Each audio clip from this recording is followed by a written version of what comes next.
훈련이 시작되어서 이제 오리엔테이션 기간이 끝나고 본격적인 강의와 과제들이 주어지는 첫 주간에 여러분들 진입했습니다. 그렇죠? 네. 이제 훈련 시작한 지는 3주차가 되는데 그동안 워밍업이 충분히 잘 되었기 때문에 이제 정말 열심히 할 거야. 그런 마음으로 지금 이번 주를 맞이한 줄로 생각합니다. 그렇죠? 네. 네. 네. 새로운 곳에 적응하는데 2주, 3주가 긴 시간 아닙니다. 여러분 아직도 좀 이렇게 좀 부족하다 느끼실 수도 있어요. 천천히 그러나 집중력을 발휘해서 이제 해나가시면 될 것 같습니다. 오늘 68기 훈련의 첫 번째 예배인데 여러분 이번 훈련 기간뿐 아니라 앞으로 우리가 선교사로 살아가면서 계속 던져야 할 질문들에 대해서 오늘 본문을 통해서 제시하고자 합니다. 오늘 본문은 마태복음의 분수령을 이루는 그런 장면입니다. 우리가 신앙생활 해오는 동안에 이 마태복음 16장 이 본문 설교를 꽤 여러 번 들었을 것으로 생각됩니다. 저는 여러 번 들었습니다. 예수님의 질문과 베드로의 그 유명한 신앙 고백, 주는 그리스도시요 살아계신 하나님의 아들이십니다 라는 이 고백은 기독교의 초석이라고 할 수 있습니다. 그런데 저는 이 본문에 대한 설교를 들을 때 많이 들었던 내용은 이제 이 교회에 초점을 맞춘 설교를 많이 들었던 기억이 있습니다. 이제 내가 이 반석 위에 내 교회를 세우겠다. 이거죠. 그러면서 어떤 교회가 참된 교회냐? 예수님이 자신의 교회를 세우시겠다고 한 이 반석은 도대체 뭐냐? 그리스도 자신인가? 우리가 그리스도께서 우리의 영원한 반석이시다 말하는데 아니면 이 베드로인가? 아니면 베드로가 한 신앙 고백을 말하는가? 이런 설교를 많이 들었던 것 같아요. 여러분들도 좀 혹시 이 본문 가지고 설교를 한 번이라도 들었던 분 한번 설교를 들은 적이 있는 것 같다. 다 까먹었겠지만 한번 손 들어보세요. 마태복음 16장 굉장히 중요하고 유명한 장이기 때문에 교회 신앙생활 하다 보면 꼭 이 본문 설교를 듣게 되는데 저는 어쨌든 이 본문을 다룰 때 이 본문에서 이 교회에 대한 베드로와 예수님이 이제 얘기하면서 베드로에게 내가 이 반석에 교회를 세우겠다. 또 천국 열쇠를 내게 주겠다. 이 본문을 갖고 많이 설교를 들었던 기억이 있습니다. 꽤 오래전에 제가 제기동에 어떤 모임에 갔다가 시간이 남아갖고 성당에 들어갔었어요. 그랬더니 성당에 신부님이 이렇게 그 신자들을 모아놓고 교육을 하고 계시더라고요. 그러면서 교회에 대한 얘기가 있었던 것 같아요. 당연히 이 천주교회야말로 예수님이 세우신 교회다. 말할 것도 없이 아주 확신 있게 사도 베드로와 또 그 후계자인 교황에 의해 그 지도권에 순종하는 교회야말로 진짜 교회다. 여기 저 냉담자 카톨릭 교회도 한 명 우리 중에 있는데 카톨릭 교회에서 그런 거 아주 그 신부님은 너무나 당연하고 거기 교육받는 분들도 다 수긍한 우리 교회야말로 진짜 참된 교회지. 지금도 참교회, 구원의 보증이 확실한 교회는 장로교회도 아니고 감리교회도 아니고 침례교회도 아니고 통틀어서 개신교 통틀어서도 아니고 성모교회도 아니고 오직 로마 카톨릭 교회 뿐이다. 그리고 그들의 입장에서 개신교회는 교회가 아니고 그냥 교회 유사 조직이고 또 목사들은 성직자도 아니라고 보는 것이 이제 로마 카톨릭의 입장입니다. 그렇죠? 재미있는 이야기를 읽은 적이 있어요. 남산에 올라가는 길에 중앙 루터교회라고 있습니다. 루터교회가 우리나라의 교회가 크지 않지만 우리 어렸을 때만 해도 TV에 그 루터라 나오라고 해가지고 이렇게 그런 시간도 방영이 있었어요. 교세가 얼마 되지 않습니다. 루터교회인데 개신교 원조죠, 일종의. 거기에 최주훈 목사님이라는 분이 계십니다. 그를 가끔 신문에 국민일보에 쓰는데 아주 글을 잘 쓰세요.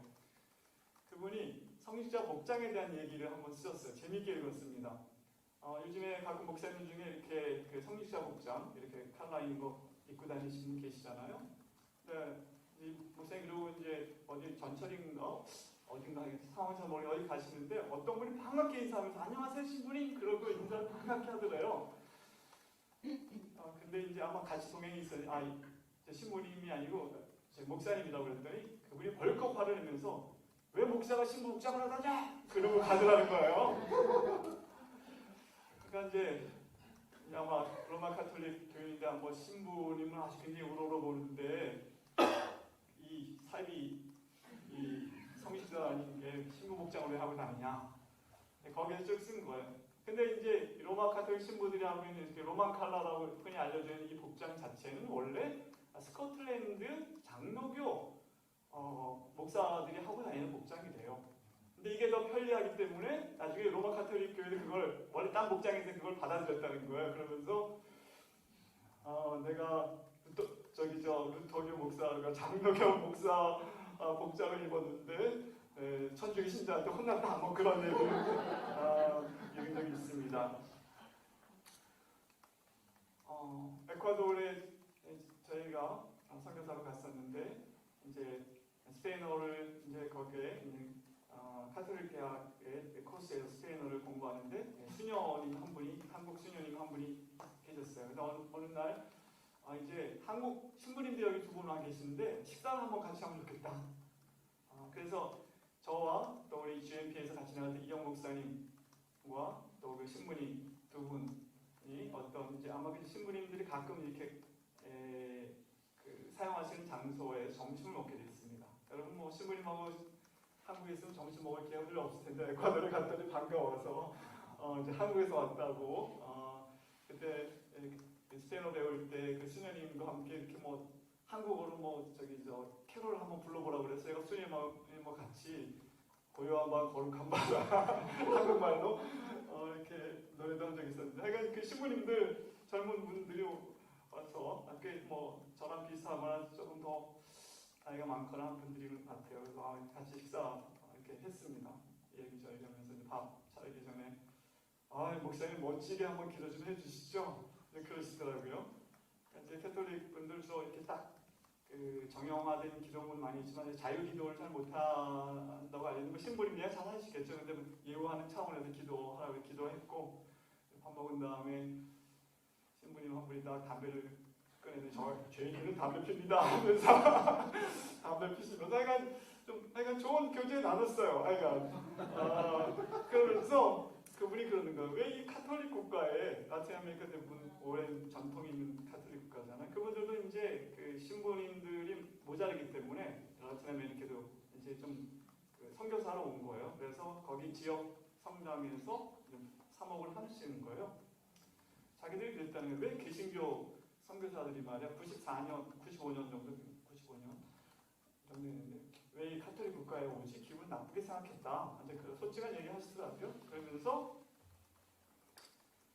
그런데 제가 이렇게 성당에서 이렇게 신자를 만났더니 다 부럽더라고요. 대부분 목사님 오셔서 성경 공부 좀 하시죠.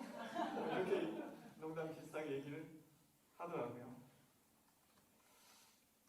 어쨌든 이 본문을 읽을 때 우리 이제 어떤 교회가 참된 교회가 관심 되게 많이 기울이면서 설교 내용의 기울였던 걸 생각합니다.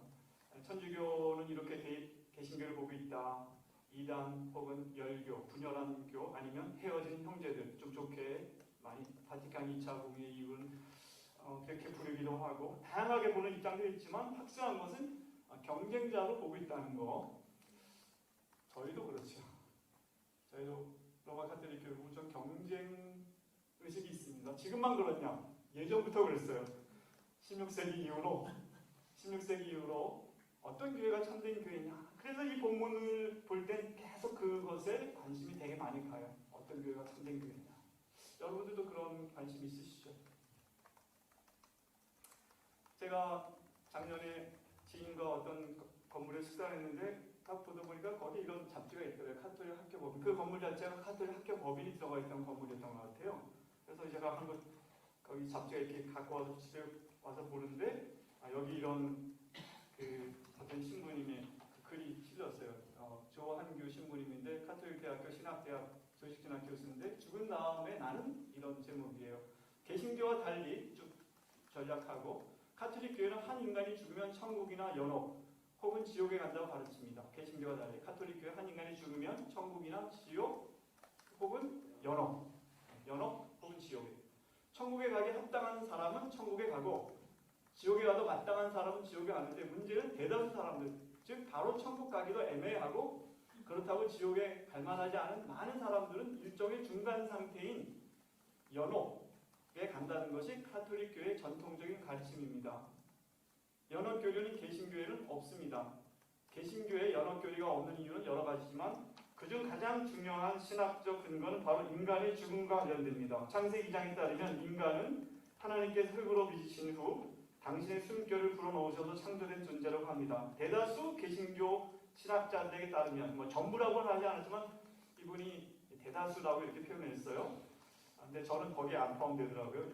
여기에 이 내용에 인간은 육신과 영혼으로 이루어진 온전히 단일적인 존재입니다. 인간은 살아있을 때도 육신과 영혼이 온전히 하나이고 저도 이거는 동의합니다. 따라서 죽음 후에 여기에 좀 달라요.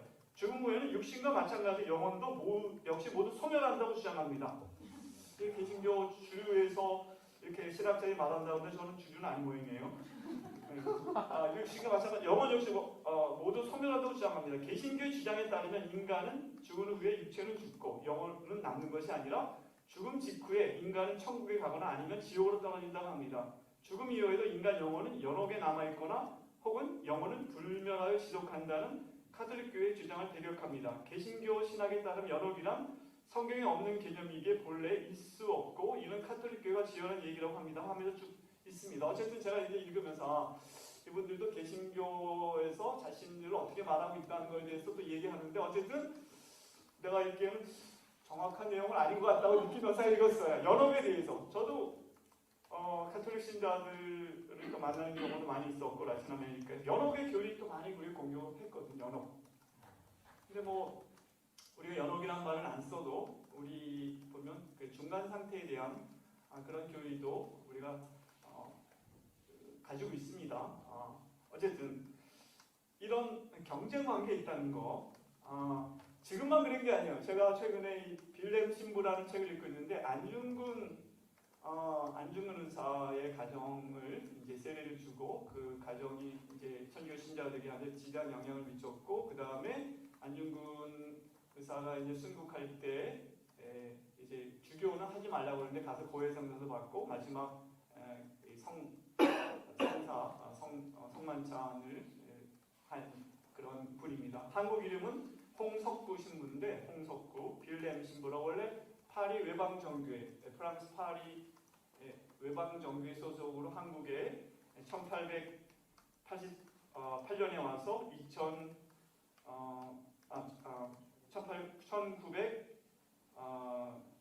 1914년에 프랑스로 간 분입니다. 이분에 대한 얘기 가끔 들었어요. 홍석구 신부 굉장히 그 성깔이 있고 그런데 안중근사 뺨도 때리고 그래가지고 안중근사 화도 내고 그런 경우가 있는데 이제 이분의 그 성교 편지가 다 이렇게 불어로 됐던 것이 번역돼갖고 이렇게 이제 책으로 나온 거예요. 그래서 이제 이 책 2020년에 나왔는데 제가 아주 읽으면서 이제 우선 여러분들이 앞으로 선교지에서 쓴 편지들도 이렇게 언젠가 책으로 나올 수도 있습니다. 이제 이 책을 내면서 개항기 선교사 서한은 당시 한국 교회 상황을 전해주는 매우 중요한 사료다. 물론 선교사들의 기록은 교회사 관계 사회뿐 아니라 당대 사회 특성을 이해하는 데 도움이 되는 사람이 틀림없다.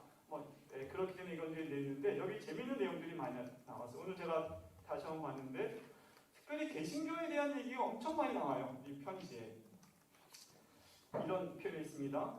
안악은 황해도 지역이죠. 다행히 지금까지는 프로테스탄트에 잠식되지 않았습니다. 그리고 확실한 소식통에서 들었는데 그곳에 있는 우리 신자들의 행실은 당국으로부터 좋은 평가를 받고 있다고 합니다. 이제 그런 얘기가 있었고 제가 이제 다 읽지 않았는데 제가 읽은 부분만 꽤 편지 속에 이제 그런 내용이 많이 나와요. 그 다음에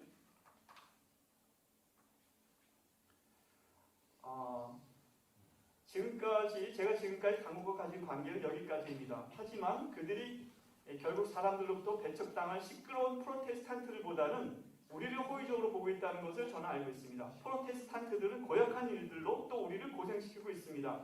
제가 알기로는 저희 지방에서 벌써 5군데 마을에 마펫과 언더우드, 우리 잘 아는 사람들, 마펫, 언더우드, 그리고 피 목사, 퀘스천과 회당, 즉 예배당들을 그들 자금으로 지었습니다. 주님, 역병, 목사, 전쟁으로부터 저희를 구하소서. 이런 게 있어요. 또 1897년 1월 10일 편지인데 10월에 서울에 갔던 안태훈 안중근사 아버지입니다. 신사가 있습니다. 그곳에서 그는 프로테스탄트에게 알아보았다가 일본인들에게 느꼈던 것만큼이나 프로테스탄트에게서 혐오감을 느꼈다는데 이는 결코 과장이 아닙니다. 그런 내용도 있고요. 그 다음에 1월 10일 저에게 세례를 받은 안태훈 진사라는 이의 거침없는 추진력으로 여러 마을이 신앙을 받아들였습니다. 저는 이 기회에 그 마을들이 남부에서 우리를 침범해오는 프로테스탄트를 막는 요새가 되기를 기대합니다. 이 교인들이 여기서 휘젓고 다니고 있고 언더우드 씨는 가을에 아내와 함께 와서 둘러보았습니다. 주교님의 전라도 3억 방문에 대한 서적적인 셈이죠. 등등. 저는 제가 있는 황해도의 한 구역에 목사들이 상주해 있는 것 때문에 불편하지는 않은데 그들의 침입 때문에 상당히 불편합니다. 그런 내용도 있고 한 군데만 더 보면 재령은 갓 생겨난 공소이지만 성당이 생겨나기 전에 이제 공소라고 잘 나가고 있는 탑니다. 예비 신자들이 많습니다. 불행히도 프로테스탄트 목사들이 그곳에 자주 나타나서 불화의 씨를 뿌리고 있습니다. 그들 여러 교파의 새 신도수가 1000여 명밖에 안 된다고 하지만 다양한 곳에서 이 목사들과 관련한 정보를 들어보니 제가 마음을 놓고 있을 수가 없는 상황입니다. 그들은 현재 신도수가 사실 세례교인으로 받아들인 이들만을 교파의 신도로 기록합니다. 그들 중 장로교파에서는 1890년도에 210명을 신도로 받아들였는데 그들로서는 대단한 숫자입니다. 쭉 이런 내용들이 되게 많습니다. 사실 이제 우리나라에만 봐도 개신교 선교의 1884년이고 캐톨릭은 그보다 100년 전에 1784년 기점으로 약 100년간의 차이를 두고 나중에 이제 개신교 선교가 이제 굉장히 카톨릭 엄청 많은 박해를 받았는데 개신교는 그야말로 이제 구한 말에 굉장히 나라를 새롭게 하는 아주 호의적인 그런 반응을 받으면서 들어왔기 때문에 경쟁 관계가 되게 심했던 걸 볼 수가 있어요. 어쨌든 본문에서 교회를 둘러싼 해석이 여러분 재밌죠? 이런 거 들으면 설교들 때 이런 내용 많이 들었어요. 그래가지고 이거 비슷한 내용. 이 본문에서 이 부분에 대한 해석이 이처럼 중요해진 것은 16세기 종교개혁 이후 천주교인들과 개신교인들 모두가 자신의 정체성을 세우고자 하는 노력이 중요했기 때문이고 세계 선교 현장에서 경쟁자였기 때문에 그랬다고 생각합니다. 개인적으로 여전히 중요한 주제라고 생각하고 선교사들인 우리들 나름대로 견해를 갖고 있어야 된다고 믿습니다. 그러나 오늘 본문에서 우리가 초점을 맞춰야 할 더 중요한 내용이 있다는 것입니다. 저는 이제 설교 들을 때 보통 이 본문하면 무슨 설교 하겠구나 대략 보면 비슷한 내용 많이 들었었는데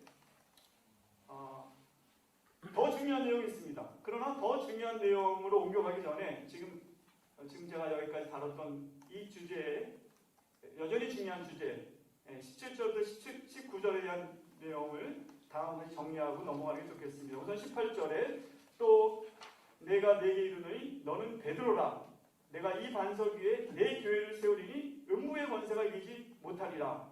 여기서 이 반석은 누구인가? 루터는 그리스도라고 해석했고 그리고 칼빈은 이 베드로가 한 신앙 고백이라고 해석했고 그리고 이제 로마 가톨릭 교회는 그 베드로라고 이제 해석하고 있죠. 그런데 이제 문법이나 문맥으로 보았을 때 이 반석은 고백하는 베드로, 즉 제자들의 그룹을 대표하는 대표 신앙 고백하는 그 개인 베드로라고 보는 것이 맞다. 이것이 개신교의 현재 대체적인 성경 해석의 입장이라고 합니다. 우리 여기 신약학자께서 어떻게 말할지 모르지만 문맥으로 볼 때나 또 문법적으로 볼 때 이 반석은 베드로 개인을 가르친다. 이 베드로. 그러나 신앙 고백자 베드로. 그러면서 19절에 내가 천국 열쇠를 네게 주리니 베드로에게 이렇게 말했습니다. 내가 땅에서 내면 낼 것이고 풀면 풀릴 것이다. 그래서 베드로가 받은 천국 열쇠가 뭔가? 여기에 대해서 이번에 설교 준비하면서 제가 마이클 윌킨스라는 분의 주석을 읽었더니 이렇게 설명하고 있더라고요. 교회를 설립하는 과정에서 베드로가 사도들의 대표로서 가진 결정적인 역할을 의미한다. 교회는 모두 다 사도와 선지자들의 터 위에 세워진다고 말하고 있죠. 그런데 그 사도들의 대표인 베드로의 역할, 그가 예수 그리스도의 복음을 전함으로 천국, 즉 하나님 나라의 문을 열어놓는 역할을 할 것이라는 거죠. 사도행전에 보면 이제 예루살렘 교회가 설립될 때 베드로 역할이나 또 사마리아에 복음이 전해졌을 때 베드로가 가서 했던 역할이나 또 고넬료 이방인에게 이제 첩보 문을 여는 역할을 베드로가 했다. 그는 복음을 전함으로 천국의 문을 열어주는 역할을 했지만 이제 이 윌킨스의 해석에 의하면 그 열린 문은 이제 열쇠로 문을 열면 그 다음부터는 열쇠가 더 이상 필요 없죠. 그냥 열려있는 문으로 이제는 오고 오는 세대가 그 천국의 문으로 들어간다는 거죠. 그래서 더 이상 베드로의 역할이나 지위는 교황을 비롯한 소위 교황의 후계자들에게 전달되는 것은 아니다. 이렇게 설명하고 있는데 제가 상당히 그렇겠구나 하고 정리했습니다. 여러분 뭐 더 연구해 보십시오. 이 부분에 대해서. 자, 위와 같은 내용도 중요하지만 선교사로 살아가면서 좀 더 근본적인 질문, 우리가 계속 던져야 할 질문들을 오늘 본문은 얘기하고 있다는 것입니다. 먼저 오늘 이 본문을 제가 좀 요약해 보겠습니다. 강의식 큐티 시작하셨죠, 여러분? 네. 강의식 큐티 제일 중요한 본문을 읽고 그 본문을 좀 요약해 보는 거. 이 본문이 이런 내용이구나. 여러분 말로 요약하는 게 되게 중요합니다. 저는 이렇게 본문을 요약해 봤습니다. 예수께서 갈릴리 사역을 마무리하고 메시아로서 자신에게 주어진 최종 사명, 즉 십자가의 죽음과 부활을 위해 예루살렘으로 올라가는 여정을 시작하는 전환점을 보여준다. 오늘 본문이 이제 갈릴리 사역을 마치고 예루살렘 올라가기 전에 그 전환점이 오늘 본문 16장입니다.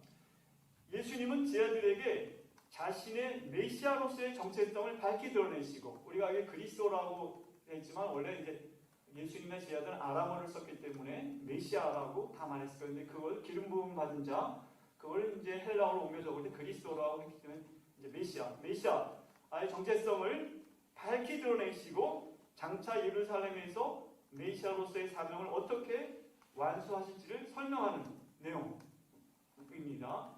16장 오늘 본문의 21절에 보면 이때로부터 예수 그리스도께서 자기가 예루살렘에 올라가 쭉 죽임을 당할 것을 말씀하셨다.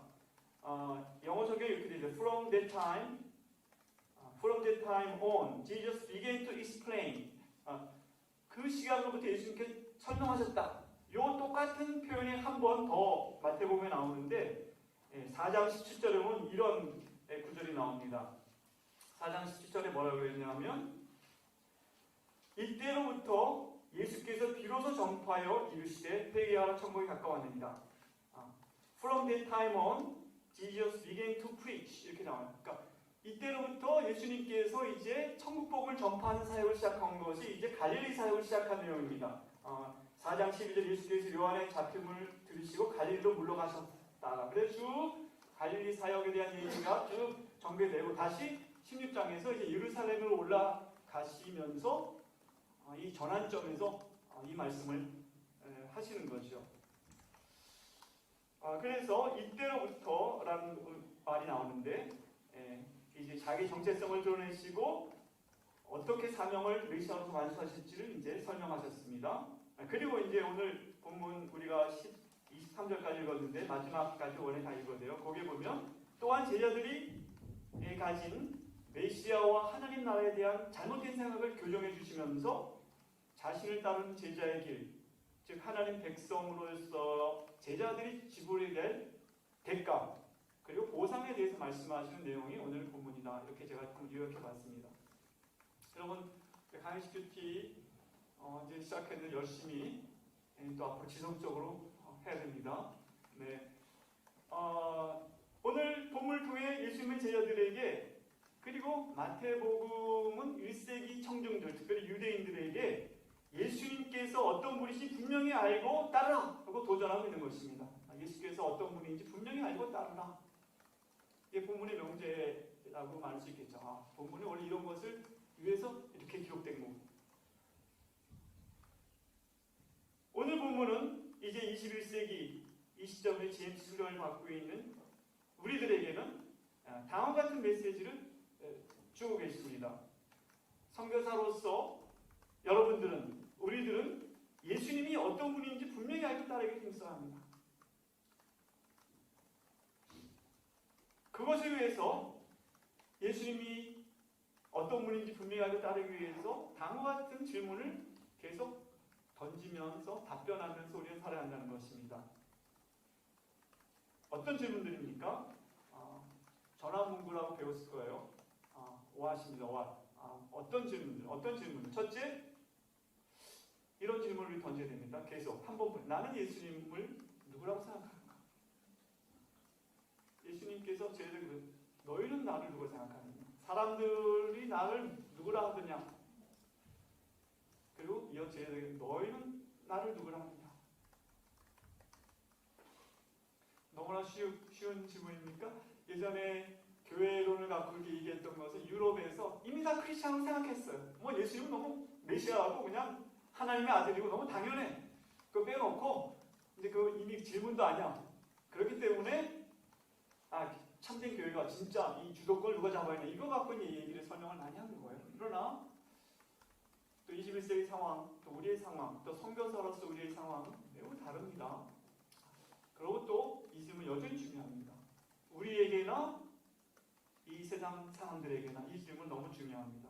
이 질문에 대한 답변에 따라 우리 삶의 목적과 방향이 달라집니다. 나는 예수님을 누구라 생각하느냐?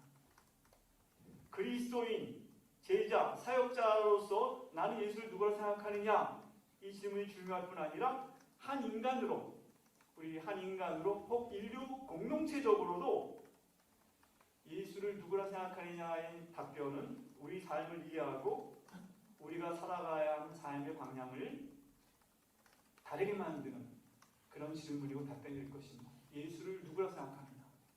우리 개인뿐 아니라 온 인류가 이 질문 앞에 어떻게 대답하느냐에 따라서 그 삶의 방향과 내용이 달라진다는 것입니다. 이 질문은 사실 마태복음 전체가 질문하고 답변하고 있는 가장 중요한 질문입니다. 예수는 누구인가? 예수를 누구라 생각하느냐? 오늘 본문에 보면 예수님은 오늘 본문뿐 아니라 본문에 이르기까지 자신이 이스라엘이 고대하며 기다리던 그 메시아라는 사실을 다양하게 증언하셨다는 걸 알 수가 있습니다. 마태복음 4장 23절에 예수님은 이제 예수님의 사역을 이렇게 마태가 기록했어요. 온 갈릴리를 두루 다니사 그들의 회당에서 가르치시며 천국복음을 전파하시며 백성 중에 모든 병과 모든 약한 것을 고치셨다. 흔히 예수님의 삼중 사역이라고 그러죠. 가르치시고 천국복음을 전파하시고 그리고 고치셨다. 예수님의 가르치심은 마태복음 5장부터 7장까지 산상수훈에 잘 요약되어 있습니다. 또 예수님이 가르친 내용 중에 천국에 대해서 많이 가르치는데 예수님의 비유들, 천국 비유가 마태복음 13장에 또 많이 나와 있습니다. 그 내용들 예수님께서 가르치신 것, 그 다음에 회개하라 천국에 가까웠다. 예수님의 첫 번 메시지, 회개하라 천국에 가까웠다. 천국은 마태만 천국을 표현하고 있는데 이것이 하나님의 나라를 유대인들에게 표현하기 위한 표현이었다고 우리가 알고 있죠. 천국, 하나님의 통치가 이루어지는 영역이라고 우리가 지금 다 이해하고 있습니다. 1세기 당시의 유대인들에게 있어서 하나님의 나라라고 말했을 때 그들은 어떤 것으로 들었을 것인가? 메시아가 오심으로, 기다리던 메시아가 오심으로 모든 이방인들의 압제에서 벗어날 뿐 아니라 당시의 1세기 유대인들이 로마의 압제하에 있었고 나아가서는 헤로드 왕가의 로마의 앞잡이인 헤로드 왕가의 통치 가운데 있었는데 이런 메시아가 오심으로 이런 모든 이방인들과 그 앞잡이들의 압제에서 벗어날 뿐 아니라 유대인들 굉장히 중요한 건 이거죠. 그 모든 압제하는 자들의 복수하고 이번에 하마스 전쟁에서 보니 유대인들 이 복수가 뭐 장난이 아니에요. 아주 철저하게 복수하고 그리고 그들을 이방인을 오히려 압제하는 이방인을 오히려 통치하는 그런 세상 메시아가 와서 그리고 유대인들이 율법을 따라 살아가면서 정치적인 자유와 번영을 누리는 것 이것이 그들이 생각하던 메시아가 와서 이룰 천국 하나님의 나라 했을 때 그런 것으로 많이 받아들였을 것이라고 이제 우리가 봐야 한다는 것이죠. 마카비 왕조에 대한 얘기 우리는 뭐 마카비서 잘 알고 하지만 굉장히 중요한 역사상에 이제 그리스 시리아인들이 성전을 더럽히고 거기에 돼지를 잡아서 거기에다가 이제 성전에 예배를 모독하고 율법서를 불태워 할 때 마카비와 그 형제들이 일어나서 저항해가지고 그들을 물리치고 한 100년간은 그 하스모니아 왕조를 세웠던 기억이 유대인들의 생상이 있었고 다시 로마의 압제에 있지만 다시 그런 일들이 일어날 것을 기다리는 것이 팽배했다는 거죠. 그래서 천국이 가까웠다는 말은 굉장히 정치적이고 혁명적인 구호로 사람들이 받아들일 가능성이 높은 그런 이야기를 예수님이 하고 다니신 거예요. 압제자 로마 제국과 그 앞잡이 헤로드 왕조에게 굴복하여 율법대로 살지 못하던 것들을 회개하라 했을 때 회개하라.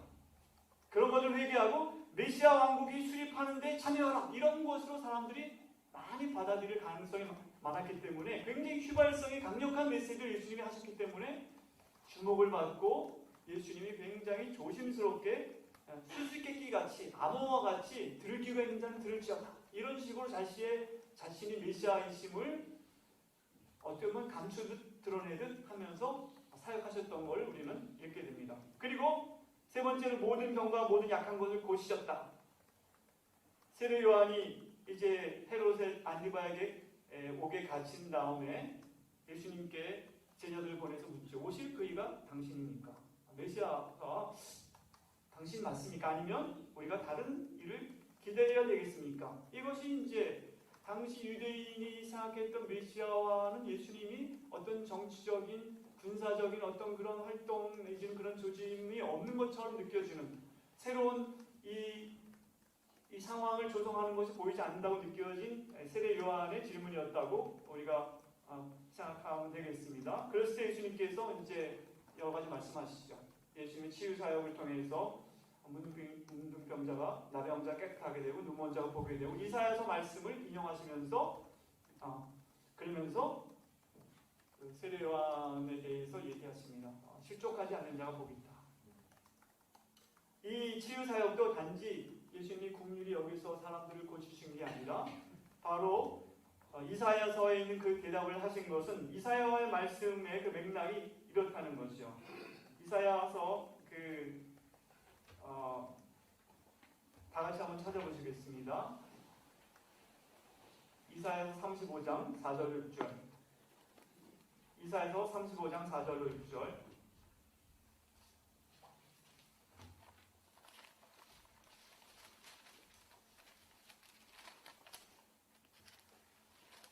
다 같이 읽겠습니다. 35장 4절부터 6절 시작. 겁내는 자들에게 이르기를 굳세어라 두려워하지 말라. 보라 너희 하나님이 오사 오복하시며 갚아주실 것이다. 하나님이 오사 너희를 구하시라 하라. 그때 맹인의 눈이 밝을 것이며 못 듣는 사람의 귀가 열릴 것이며 그때에 저는 자는 사슴같이 뛸 것이며 말 못하는 자의 혀는 노래하리니 이는 광야에서 물이 솟겠고 사막에서 시내가 흐를 것이니라. 뜨거운 사막이 변하여 쭉 이렇게 나옵니다. 그래서 이 말씀을 통해서 예수님께서 이제 자신의 이 사역이 바로 메시아가 와서 하는 사역이심을 세례 요한에게 답변을 하셨는데, 그러면서 이제 세례 요한에서 얘기하시죠. 바로 그가 오리라 한 그 엘리야다. 그러면 귀 있는 자는 들을지어다. 이렇게 말씀하셨습니다. 그리고 이제 모든 선지와 율법이 이해하는 것은 요한의 세례 요한 때까지다. 그리고 그가 바로 엘리야다. 이것은 바로 예수님 자신이 메시아이심을 이제 말씀하신 거죠. 그러면서 귀 있는 자는 들을지어다. 이렇게 말씀하십니다.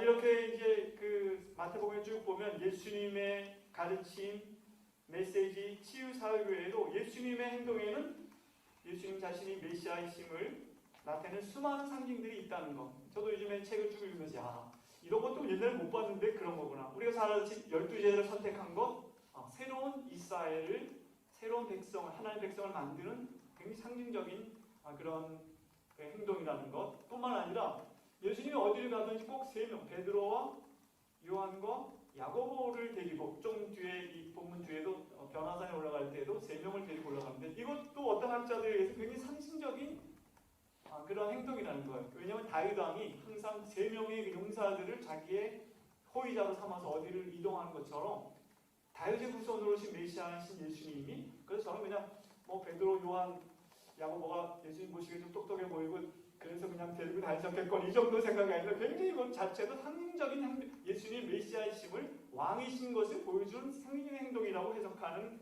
그런 내용을 보면서 그렇구나, 아는 것만큼 보인다더니 이제는 좀 달리 보는 거예요. 이런 것들. 이렇게 예수님께 자신이 메시아이심을 다양하게 증언하고 그러나 굉장히 조심스럽게 증언하시게 되죠. 그럼에도 불구하고 이제 당시 세대 사람들은 예수님을 메시아로 알아보지 못하고 예수님이 심판했던 심판의 경고대로 너희가 이제 이 세대가 심판을 받을 것이라는 예수님을 따르지 않으면 그 경고대로 이제 유대 민족은 예수님 활동하시던 그 공생의 이후에 불과 한 30-40년 뒤에 AD 70년에 예루살렘 성전이 파괴되고 유대 민족이 국가가 파멸하는 파국의 운명에 처하게 되고 그 뒤로 2000년여간 이스라엘이 온 세계에 흩어져 있었다는 내용을 우리가 알게 됩니다. 자, 이 질문, 우리는 예수를 누구라 생각하는가? 이게 당시 1세기의 유대인들에게나 제자들에게 중요한 질문이었다면 여전히 우리에게도 중요한 질문이라고 하는, 가장 중요한 질문, 이것이 이번 훈련뿐 아니라 우리 삶 내내 질문에 대한 가장 중요한 질문입니다. 여러분은 예수님을 누구라고 생각하십니까? 성경이 증언하는 내용을 계속 더 알아가고 인류와 교회 역사를 통해 우리는 점점 예수님에 대한 온전한 이해에 이르기를 힘쓰는 과정에 참여하고 있다는 것을 우리는 기억해야 합니다. 그리스도를 아는 장성한 분량에 이르는 과정 가운데 우리가 속해 있고 그 과정을 가야 한다는 것입니다. 이제 여러분이 이제 선교사로 살면서 해야 될 가장 중요한 것이 뭡니까? 예수가 누구인지 증언하는 것이죠.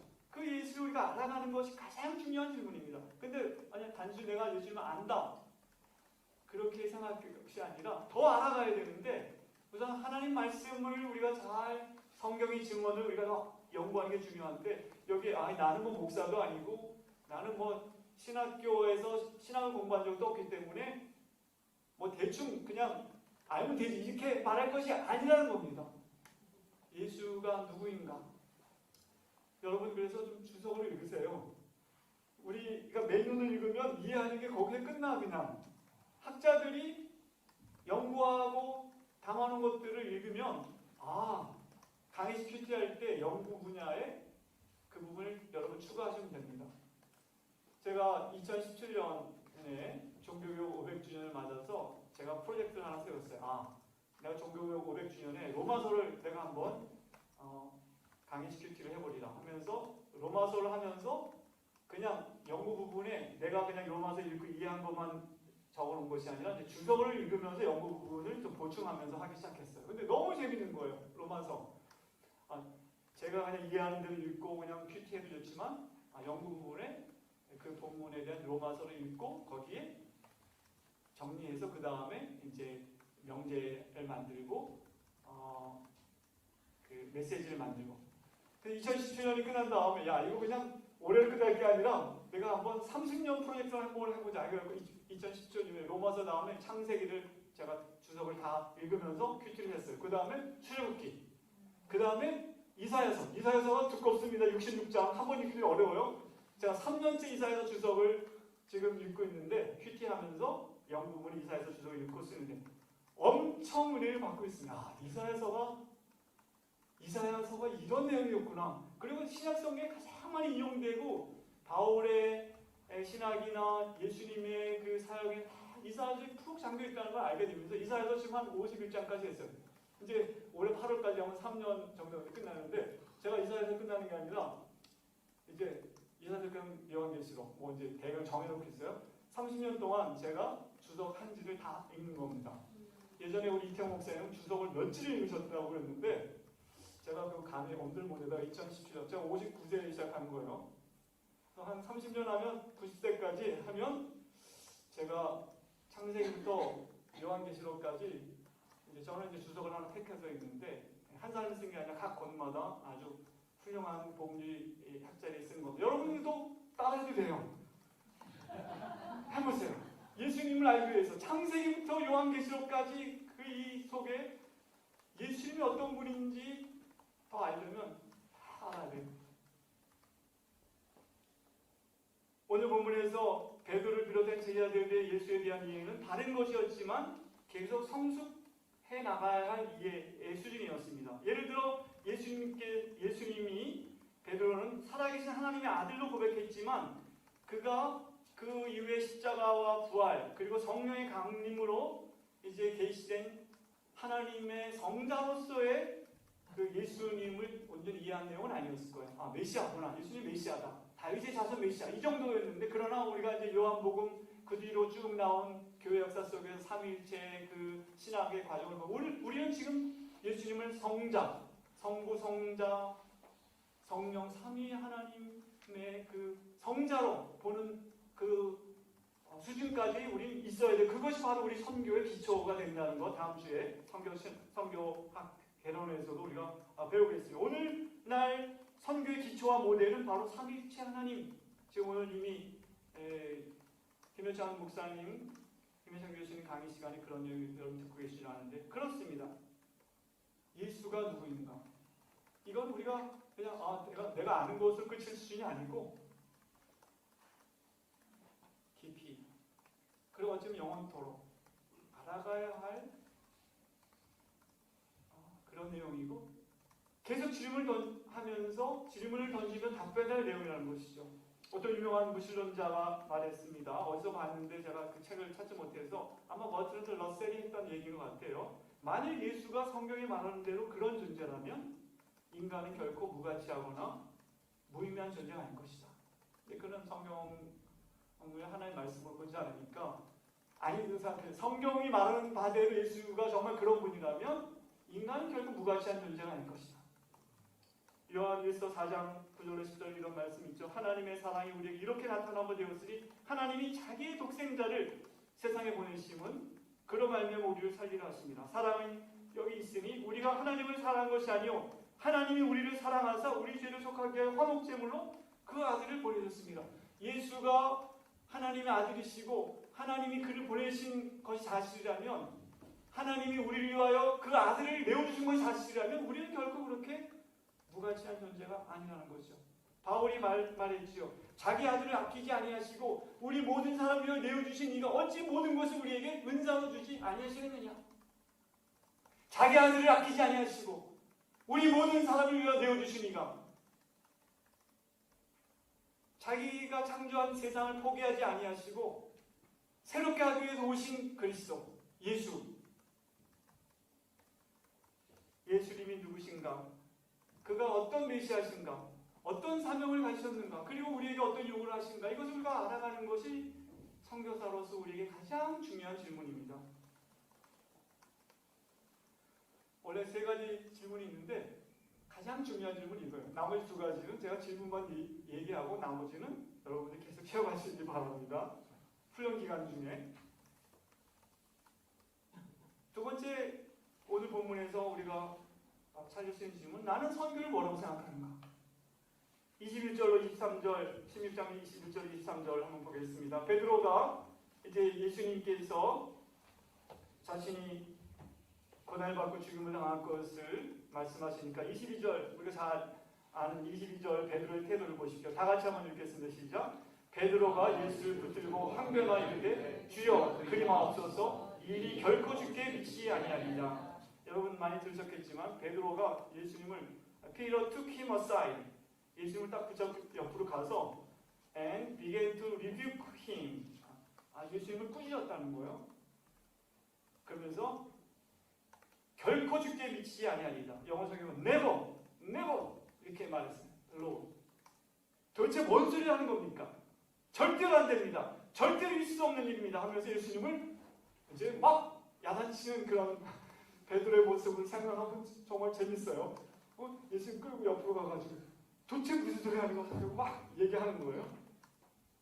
그때 예수님께서 베드로에게 이르시되 사탄아 내 뒤로 물러가라. 너는 나를 넘어지게 하는 자로다. 네가 하나님의 일을 생각하지 아니하고 도리어 사람의 일을 생각하는도다. 여러분, 나는 선교를 뭐라고 생각하는가? 베드로처럼 선교를 나 개인의 관점에서 해석해서 혹은 우리 교회, 우리 국가적 프로젝트로, 인간적 프로젝트로, 한때 영국 의회는 선교를 대영제국의 영적 확장이다 이렇게 정의하기도 했어요. 대영제국의 영적 확장.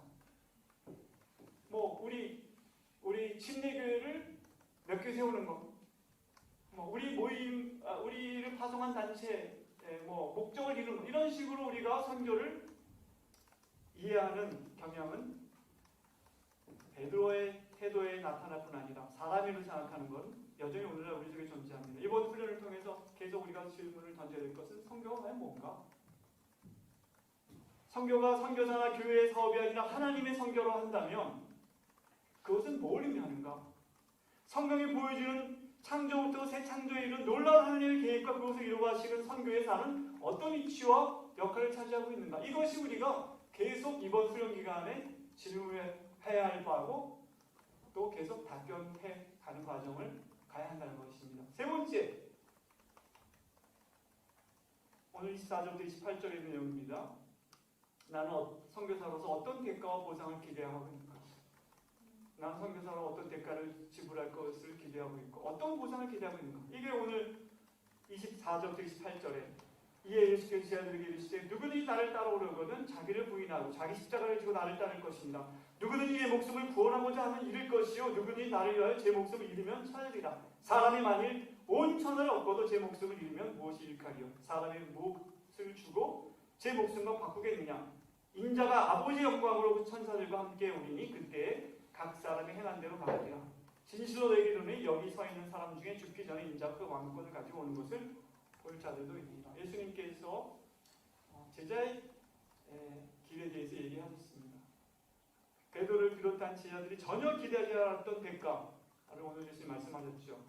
로마 제국의 형벌로서 십자가 처형이 의미하는 바는 정말 몸소리 쳐지는 그런 고통과 수치입니다.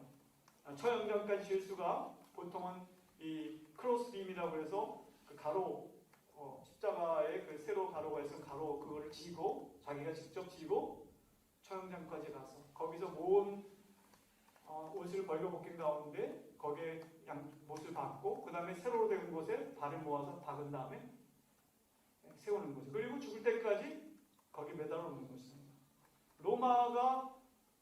로마 제국의 질서에 반역하는 가장 위험한 정치범들을 처형하는 그 십자가 처형, 바로 예수님께서 자신이 가야 할 길이 그런 것이고 너희들도 나를 그렇게 따라야 한다 말씀하시는 굉장히 무시무시한 얘기를 하신 것입니다. 예수님께서 겟세마네에서 내 뜻대로 마시고 아버지 뜻대로 하길 원합니다 하면서 그 십자가로 나가셨습니다. 자기를 부인하고 그리고 자기 십자가 하나님의 뜻을 시험하기 위하여 자기를 부인하고 하나님의 뜻을 받아들이고 그리고 예수를 따르는 것, 이것이 제자의 길이라고 말씀하신 것입니다. 그러나 예수님은 또 그러한 고통과 대가뿐 아니라 거기에 따른 큰 영광의 보상에 대해서 말씀하셨습니다. 아버지의 영광과 통치에 참여하는 그리고 영생을 누리는 것에 대해서 여러분 선교사로서 여러분 어떤 대가를 지불할 것을 지금 예상하고 있습니까? 그리고 어떤 보상을 여러분 기대하십니까? 여러분 이번 훈련을 받는 동안 그리고 계속 선교사 살아가면서 우리가 던져야 할 질문입니다. 이제 말씀을 맺겠습니다. 제가 예배위원들에게 10분까지 끝내겠다고 했거든요. 네. 첫 번째 질문이 가장 중요한 질문이죠. 나는 예수를 누구로 생각하는가? 너희는 나를 누구로 생각하는가? 복음서에 보면 예수님이 많은 질문을 던지셔요. 대부분의 질문들은 어떤 단순한 설명의 추가로 예수님이 질문을 던지면서 설명하기 위한 질문이 많습니다. 그리고 어떤 사람들이 질문한 것에 역질문을 하는 질문이 많아요. 소금이 만일 그 맛을 이는 무엇으로 짜게 하리요? 짜게 할 수 없다는 의미예요. 그냥 질문은 내 눈에 있는 들보를 깨닫지 못했냐? 왜 못 보느냐? 이것이 누구의 형상이면 글귀냐? 역질문도 하시고 떡이 몇 개나 있느냐? 단순한 질문도 하세요. 너희들 떡이 몇 개나 있느냐? 너희는 이것들보다 더 귀하지 아니하냐? 귀하다는 소리예요. 너희가 아직도 깨닫지 못하느냐? 책망하는 도전하는 소리. 이런 질문 형태가 많지만 제가 쭉 이렇게 오늘 말씀 준비하면서 쭉 읽어볼 때 예수님 진짜 답변을 기대하시면서 아주 중요한 질문은 너희는 나를 누구라 하느냐? 제가 던진 이 질문입니다. 마태복음에서. 오늘 본문에 제자들에게 던진 질문은 예수님께 정말 중요하게 생각하고 제자들이 올바로 답변하기를 기대하셨던 질문이었다는 것을 알게 됩니다. 그래서 베드로가 답변했을 때 예수님은 정말 기뻐하셨습니다. 크게 기뻐하셨습니다. 비록 베드로의 그 메시아 고백이 예수님이 생각했던 메시아의 상과는 다른 부족한 것이었지만 그러나 그 답변을 예수님은 아주 기뻐하셨고 칭찬해 주셨고 그리고 그 다음으로 나갈 수 있다는 걸 기대하셨습니다. 왜냐하면 예수님이 누구인가에 대한 그 답변은 제자들의 삶과 사역의 내용과 방향과 태도를 결정한다는 걸 아셨기 때문입니다. 여러분 예수는 누구라 생각하십니까?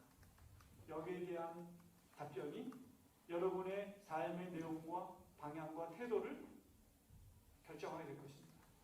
계속 질문해 나는 예수를 누구라 생각하는가? 이 질문은 가장 중요한 질문입니다. 이번 훈련을 통해 이 질문의 답변을 여러분이 해나갈 뿐 아니라 평생에 걸쳐 그 질문을 반복하며 나는 정말 예수를 누구로 생각하느냐 답변하는 여러분과 제가 되기를 바랍니다. 기도하겠습니다. 하나님